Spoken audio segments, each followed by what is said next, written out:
नमस्कार दोस्तों, स्वागत है आपका अगली वीडियो में। तो दोस्तों हम लोग अभी सवाल कहाँ तक हम लोग सवाल लगा चुके थे। सवाल 1.1 के सवाल लगा चुके थे तीसरे क्वेश्चन तक लगा लिए थे।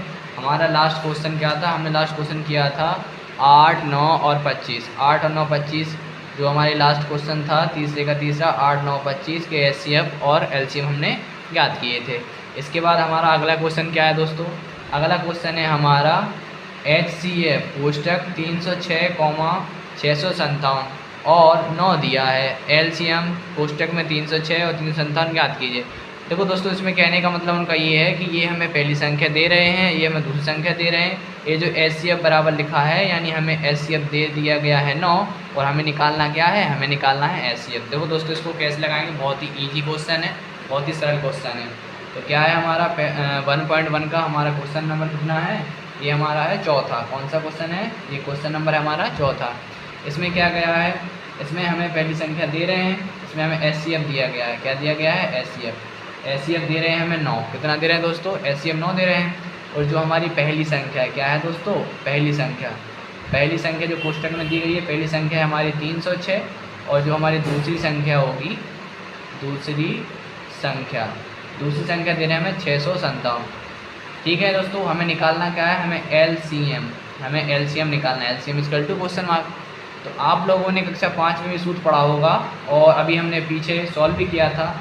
इसमें अभी हमने सॉल्व किया था 1.1 का दूसरा क्वेश्चन लिखा था, दो संख्याओं का गुणनफल बराबर HCF इंटू LCM यानी लासा गुणा मासा। क्या होता है? सूत्र होता है हमारा दोस्तों। क्या होता है? सूत्र। तो इसमें क्या करेंगे? हम यही सूत्र लगा देंगे। इसमें हम सूत्र लिखेंगे, सूत्र होता है, इसमें हम सूत्र लिखेंगे। हमारा सूत्र क्या होगा? हमने अभी बताया था, हमारा जो सूत्र होगा पहली संख्या गुणा दूसरी संख्या। इसमें हम लिखेंगे पहली संख्या गुणा दूसरी संख्या, पहली संख्या गुणा दूसरी संख्या बराबर क्या होता है? HCF गुणा LCM। ठीक है दोस्तों, तो पहली संख्या हमें दी गई है 306 गुणा दूसरी संख्या दी गई है 657 बराबर HCF हमें दिया गया है 9 और LCM क्या दिया गया है? हमें निकालना है। तो ठीक है, अब LCM निकालना है तो आप लोगों को पता होगा ये 9 किस में है? गुणा में। गुणा का पक्ष अंदर क्या होता है दोस्तों? भाग। क्या हो जाएगा? भाग। तो ये आएगा 603 गुना 657, 306 गुना 657। अब ये गुणा में है 9 गुणा का पक्ष अंदर क्या होगा? भाग। तो हमें क्या आ जाएगा? LCM। अब हमें इसके LCM निकालना है हमें। तो देखो इसको हम काट के देखेंगे कितने से कट रहा है? 3 से कटेगा। 3 एकम 3। इसको काटेंगे 3 एकम 3, 0, 3 दूना 6। अब 3 से कट जाएगा 102 कितनी बार में? 3 दूनी 3 त्रिका 9 और 3 चौको 12। दोस्तों क्या करेंगे हम? 34 गुना 657। इसका क्या करेंगे दोस्तों? गुणा। इसका गुणा कीजिए, कितना आ रहा है? इसका मैंने गुणा किया था, इसका गुणा आ रहा था 22,338। ठीक है दोस्तों, LCM। यही हमें क्या करना था दोस्तों? यही हमें निकालना था। ये हमारा क्या आ जाएगा? आंसर। इसका हम आंसर दिखा देते हैं आपको। क्वेश्चन नंबर 1.1 का चौथा क्वेश्चन का आंसर। इसका आंसर हम दिखाते हैं आपको। इसका आंसर आ रहा है हमारा 22,338। ये है दोस्तों, देखो 1.2 जो कि हम नई किताब में 1.1 हो जाएगी। चौथा सवाल क्या दे रहे हैं? 22,338। ठीक है दोस्तों, अगला सवाल करते हैं। देखो अगला सवाल हमारा क्या है?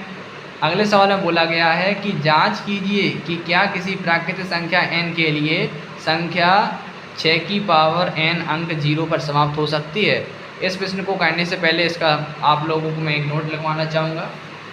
क्या होता है कि यदि कोई संख्या, तो हम आप उसमें नोट डाल लेना, आप नोट डाल के लिख लेना, तो आपको ये सवाल अच्छे समझ में आएगा।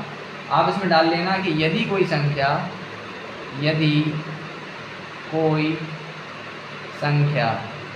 ठीक है दोस्तों, यदि कोई संख्या 0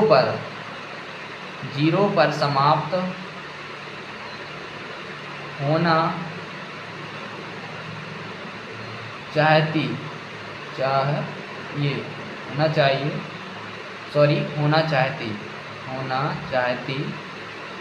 है, यदि कोई संख्या 0 पर समाप्त होना चाहती है तो उसका गुणनखंड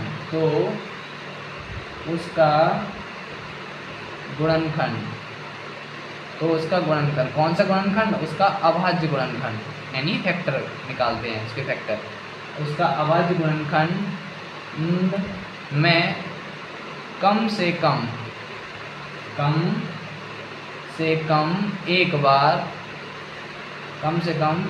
एक बार 2 गुणा 5 के रूप में होना चाहिए, के रूप में आना चाहिए।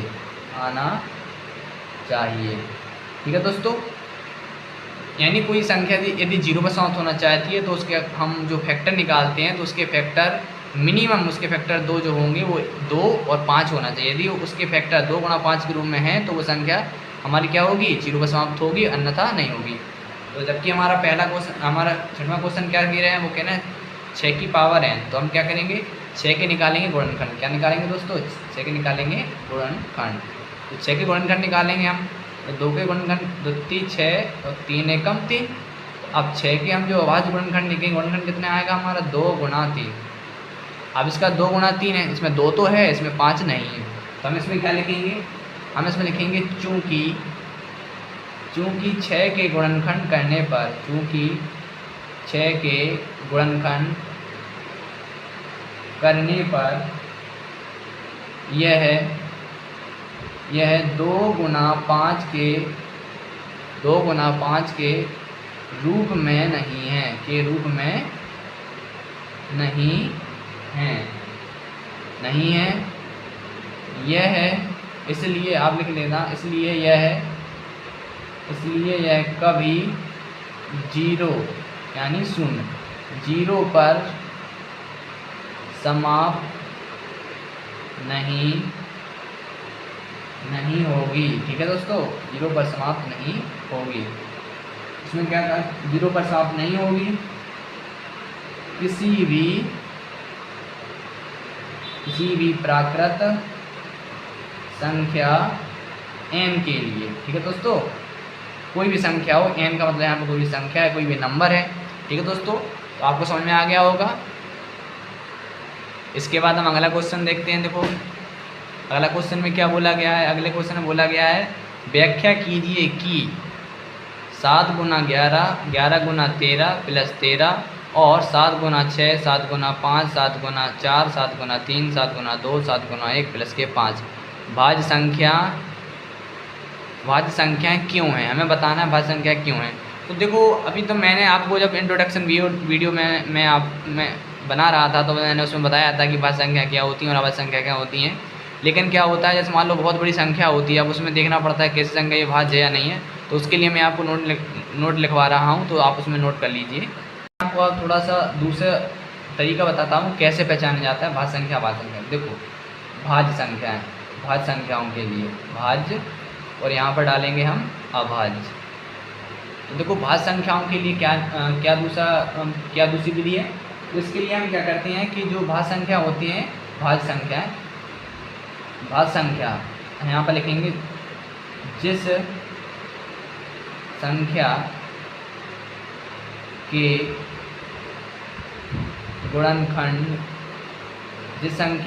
गुणनखंड को 2 से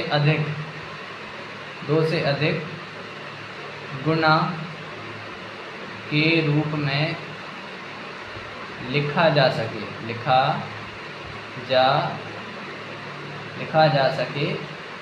वह संख्या भाज्य होगी। क्या होगी? वह संख्या भाज्य होगी। देखो कैसे एग्जाम्पल समझाता हूँ मैं आपको। एग्जाम्पल देखें, जैसे कोई संख्या हमारे पास संख्या ले ली मैंने 4, क्या ले ली? 4। अब इस संख्या को पहचानना है भाज्य है अभाज्य। जब मैं इसके फैक्टर निकालूंगा तो 4 को क्या लिख सकते हैं? 4 लिख सकते हैं 2 गुना 2, और इसमें हम गुना 1 भी लिख सकते हैं। लिख सकते हैं कि नहीं लिख सकते हैं? तो 1 2 3, इसमें बोला था 2 से अधिक गुणा के रूप में। तो इसे 2 से देखो 1 2 और ये क्या हुआ 3, तो इसे 2 से अधिक गुणा के रूप में लिख सकते हैं। तो ये क्या आएगी? भाज्य आएगी। और कोई बड़ी संख्या ले लीजिए आप, जैसे मैंने ले लिया 8 ले लो, या मैंने 18 ले लिया। क्या ले लिया? 18। अगर मैंने 18 ले लिया तो इसके मैं जब फैक्टर निकालूंगा तो क्या निकलेंगे? इसके फैक्टर निकलेगा 2 गुना 3 गुना 3 और गुना हम इसमें 1 भी लिख सकते हैं। तो 1 2 3 4। तो ये भी क्या है, ये भाज्य संख्या है। क्या है, भाज्य संख्या है। ठीक है। अभाज्य क्या है, अभाज्य संख्या इसका उल्टा होता है। जिस संख्या के गुणनखंड जिस संख्या के गुणनखंड को 2 से अधिक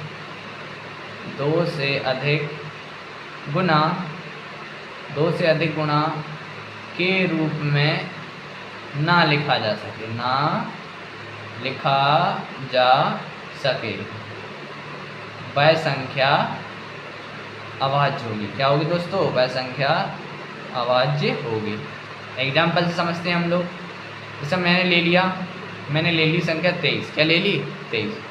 तो अगर हम 23 की फैक्टर निकालते हैं तो 23 एकम 23, 23 को हम करे 23 गुना 1। और मैंने कोई संख्या ले ली 17, 17 को क्या ले सकते हैं हम, 17 गुना 1। यानी इसे संख्या को 2 से अधिक गुना के रूप में ना लिखा जा सके। तो इसे हम 2 से अधिक संख्या के रूप में नहीं लिख सकते हैं।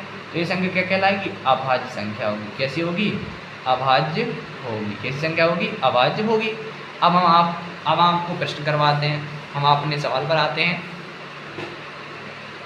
तो हम सवाल पर आते हैं। सवाल हम बोला गया है क्या, 7 गुना 11 गुना 13 प्लस 13। ठीक है दोस्तों, अब इसको करते हैं। ठीक है दोस्तों, तो हमारा सवाल उतार लेते हैं। 1.1 का क्वेश्चन नंबर है हमारा 6। कौन सा है, क्वेश्चन नंबर 6। इसमें क्या बोला गया है, 7 गुना 11। तो लिखेंगे हम 7 गुना 11 गुणा 13 और प्लस 13। ठीक है। तो इसमें हम देख सकते हैं यहाँ पे जो 13 और 13 कॉमन ले लेंगे। तो इसको हम क्या ले सकते हैं, इसमें हम 13 कॉमन लेंगे। इसमें 13 कॉमन ले लेंगे तो यहाँ पे क्या कोष्टक में बचेगा, 7 गुना 13 गुना 1। 13 एकम 13 और प्लस कितना आएगा, 13 एकम 13।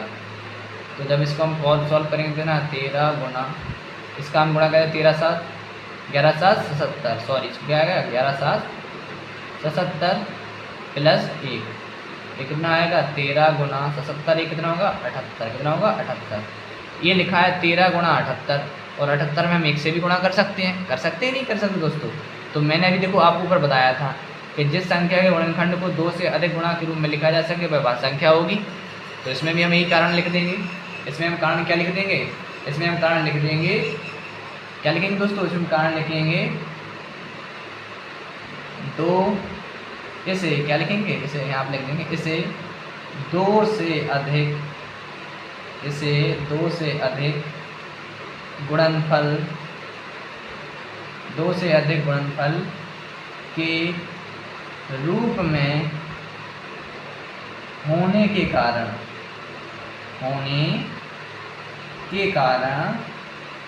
कारण यह संख्या, क्या लिखेंगे हम लिखेंगे यह संख्या भाज्य है। यह संख्या क्या लिखेंगे हम, यह संख्या भाज्य। तो क्लियर। इसका देखो सेकंड पार्ट में क्या लिखा है, सेकंड पार्ट में लिखा गया है हमारा 7 गुना 6। ठीक है दोस्तों, मैं यहाँ पे रख लेता हूँ 7 गुना 6 5 गुना 4 गुना 3 गुना 2 गुना 1 प्लस 5। ठीक है दोस्तों, सेकंड पार्ट इसका। ये फर्स्ट पार्ट है, ये सेकंड पार्ट है।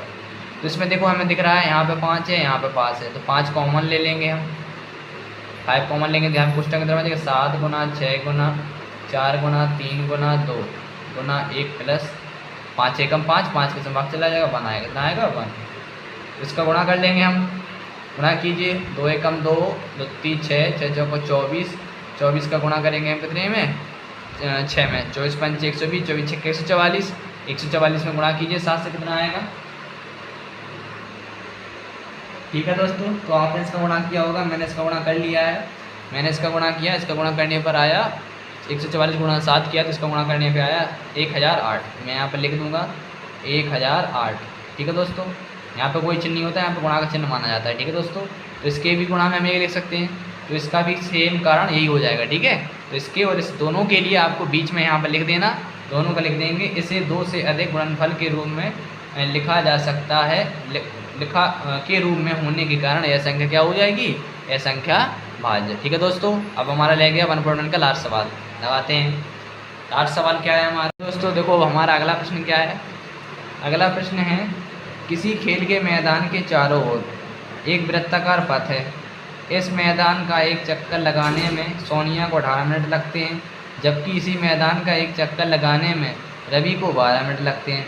मान लीजिए वे दोनों एक ही स्थान और एक ही समय पर चलना प्रारंभ करके एक ही दिशा में चलते हैं। कितने समय बाद वे पुनः प्रारंभिक स्थान पर मिलेंगे।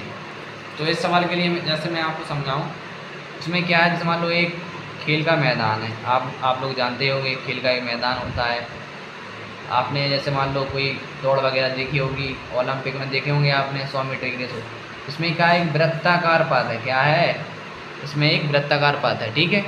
तो इसमें एक वृत्ताकार पथ में, तो इसमें क्या है, इसमें 2 लोग हैं, ठीक है। इसमें एक है लड़की हमारी सोनिया है, क्या है, सोनिया, इसको हमने एस मान लेते हैं, क्या मान लेते हैं, एस, ठीक है। इसमें सोनिया है, अब वो क्या कहती है, किसी खेल के मैदान में चाहे एक वृत्ताकार पथ है, इस मैदान का एक चक्कर लगाने में सोनिया को 18 मिनट लगते हैं। सोनिया कितना मिनट लगता है, सोनिया को 18 मिनट लगता है। कितना लगता है, 18 मिनट। जबकि इसी मैदान का एक चक्कर लगाने में रवि को 12 मिनट लगते हैं। अब एक इंसान हमारा क्या है, रवि, इसको आर मान लेते हैं, हमारा रवि है। ये क्या है भैया, ये ऐसा लगता है कुछ ज़्यादा खाना पीने वाला, एक बहादुर लड़का है, मैं मजाक कर रहा हूँ हंसी के तौर पे। इसमें क्या है, सोनिया है, सोनिया को कितना समय लगता है, सोनिया को 18 मिनट लगते हैं इसी वृत्ताकार पथ का चक्कर लगाने में, और रवि को कितने लगते हैं, रवि को 12 मिनट लगते हैं, ठीक है। अब उसमें कहा गया है कि मान लीजिए वे दोनों एक ही स्थान और एक ही समय पर चलना प्रारंभ करते हैं। यानी जैसे मान लो रवि है, रवि को तो इसका चक्कर लगाने 12 मिनट लगते थे और इसको कितने लगते हैं, 18 मिनट लगते थे। अब बात क्या हो रही है कि जैसे मान लो अब एक स्थान, ये पॉइंट आ गया, अब इसी पॉइंट पर क्या है, इसी पर सोनिया खड़ी है और इसी पर क्या है, इसी पर रवि खड़ा है। अब बात किसकी आ रही है, अब बात आ रही है कि रवि और सोनिया। अब रवि और सोनिया दोनों क्या करते हैं, अब दोनों साथ दौड़ना स्टार्ट करते हैं। क्या करते हैं, दोनों साथ दौड़ते हैं, एक ही दिशा में दौड़ते हैं। उसमें लिखा है एक ही स्थान और एक ही समय पर चलना प्रारंभ करते हैं और एक ही दिशा में चलते हैं। क्या करते हैं, एक ही स्थान से जा रहे हैं, एक ही दिशा में जा रहे हैं, एक ही समय पर जा रहे हैं। अब उसमें बोला गया है कितने समय बाद वे पुनः प्रारंभिक स्थान पर मिलेंगे। यानी देखो प्रारंभिक स्थान का मतलब ये है कि यानी इन दोनों में से कौन जीत कर इस स्थान पर पहले आएगा, यानी कम से कम समय कौन लेगा। जब कम से कम समय की बात की जाती है तो हमें उसके लिए निकालना पड़ता है दोस्तों क्या, एलसीएम। क्या निकालना पड़ता है, एलसीएम।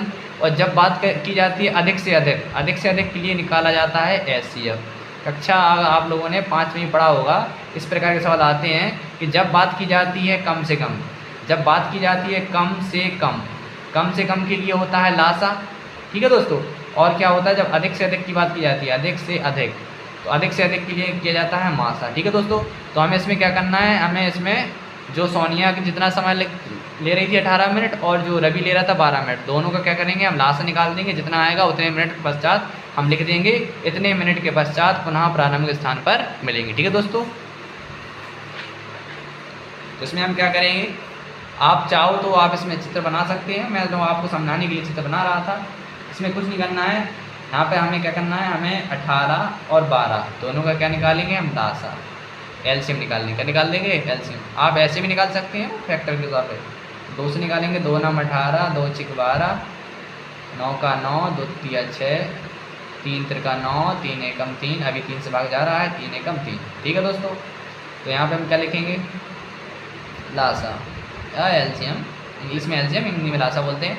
तो हम इसको कितना लिखेंगे, 2 गुना 2 गुना 3 गुना 3, गुणा करो, 2 दूनी 4, 4 दी 12, 12 के 12 जो बात है 36, ठीक है दोस्तों। तो हमने इसका गुणा किया, कितना है हमारा 36, और ये कैसे में आएगा, मिनट में, तो निकालेंगे 36। तो यहाँ पर लिख देंगे अतः, यहाँ पर क्या लिखेंगे, यहाँ पर लेंगे अतः वो बोल रहे थे कितने समय बाद वो पुनः प्रारंभिक स्थान है, अतः यहाँ पर लेंगे अतः 36 मिनट बाद वह 36 मिनट बाद वह पुनः प्रारंभिक स्थान पर मिलेंगे, ठीक है दोस्तों। आंसर आप लोगों को, मैं आशा करता हूँ आप लोगों को सभी क्वेश्चंस आ गए समझ में। अगर कोई भी सवाल समझ में नहीं आ रहा है तो आप वीडियो को दोबारा देखिए, आपको सवाल समझ में आ जाएगा। और वीडियो को ज़्यादा से ज़्यादा शेयर कीजिए अपने दोस्तों के साथ, मैं आपको पूरा कोर्स कराऊँगा। इसी सीरीज़ के बाद इस जो हमारा 1.1 एक्सरसाइज थी, इसके बाद मैं अब एक्सरसाइज अगली दूसरी एक्सरसाइज है 1.2, जो अगली एक्सरसाइज है हमारी 1.2, इसको तो हम इसको करेंगे। हमारी 1.2 एक्सरसाइज है, इसमें 1.3 जो है ये नई किताब में इसको 1.2 कर दिया गया है। ठीक है, इसको हम पढ़ेंगे अगली वीडियो में। Thank you.